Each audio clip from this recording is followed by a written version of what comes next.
36 दिन लगे स्टूडेंट्स को, एजिटेटर्स को इंसाफ मिलने में, और आखिरकार धर्मेंद्र प्रधान को जाना ही पड़ा। मैं इसको इस्तीफा नहीं कहूंगा, मैं इसको बर्खास्तगी कहूंगा। प्रधानमंत्री ने अगर 36 दिन का समय लेकर के ये फैसला लिया है तो कुछ सोच समझ के ही लिया होगा। और ये एक चीज जो है वह साफ तौर से दर्शाती है कि प्रधानमंत्री पर भी कुछ दबाव रहे होंगे कि उन्होंने 35 दिन तक चुप्पी दिखाई, और जब स्टूडेंट्स का आक्रोश पूरे देश भर में देखने को मिला उसके बाद उनको लगा कि अब समय आ गया है धर्मेंद्र प्रधान के जाने का, क्योंकि उनकी खुद की गरिमा, उनकी खुद की इमेज अब दांव पर लग चुकी थी। क्योंकि छात्रों का गुस्सा अब सिर्फ धर्मेंद्र प्रधान का इस्तीफा नहीं था, उनका गुस्सा सीधे सीधे प्रधानमंत्री की तरफ दिख रहा था। चल रहा है, इस सबको देखते हुए भी गवर्नमेंट कोई भी राय नहीं दे रही है, कोई भी एक्शन नहीं ले रही है हमारे फेवर में।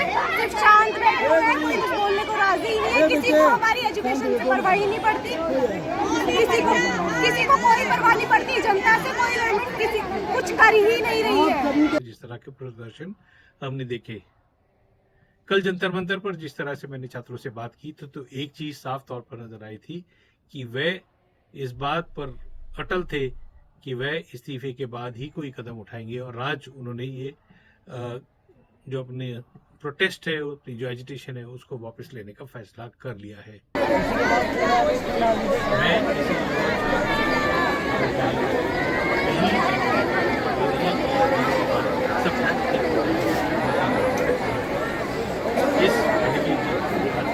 युवा छात्र जेन जी जिसे कहा जाता है, उन्होंने दिखा दिया कि वे जो सिस्टम बन गया है भ्रष्टाचार का उसको तोड़ते रहेंगे और उसके खिलाफ लड़ाई लड़ते रहेंगे। सरकार का कबूलनामा तो उस दिन हो गया था जिस दिन 47 एनडीए के अधिकारियों को इस ट्रांसफर कर दिया गया था या बर्खास्त कर दिया गया था। आज धर्मेंद्र प्रधान के जाने के बाद एक चीज साफ है कि छात्र शक्ति जो पहले भी हर एजिटेशन में आगे रही है, आज फिर उन्होंने दिखा दिया कि वह कैपेबल है। और आज की जीत सिर्फ और सिर्फ द यूथ ऑफ इंडिया की है, और न किसी राजनीतिक दल की, न किसी पॉलिटिकल सिस्टम की।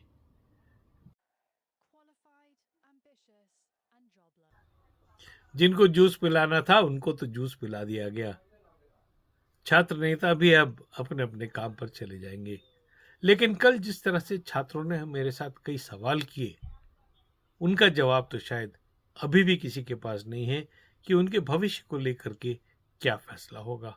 आज जंतर मंतर बह के अपने हक वास्ते लड़े कर देन, सिर्फ एक बंदे दे इस्तीफे वास्ते एक सरकार इन्नी तानाशाही करे करती, क्यों? क्या वो बंदा इन्ना कीमती है? इन्ना बच्चों की जाना नहीं है क्या? हम लोग स्टूडेंट हैं, हम अपने पढ़ाई के लिए, हक के लिए यहाँ पे लड़ रहे हैं। हमें पढ़ाई में बहुत ज़्यादा दिक्कत होती है, बार-बार पेपर लीक होते हैं, बहुत सारे बच्चों की जान चले जाते हैं, सुसाइड कर लेते हैं। सरकार कोई भी रिस्पॉन्स नहीं दे रही है।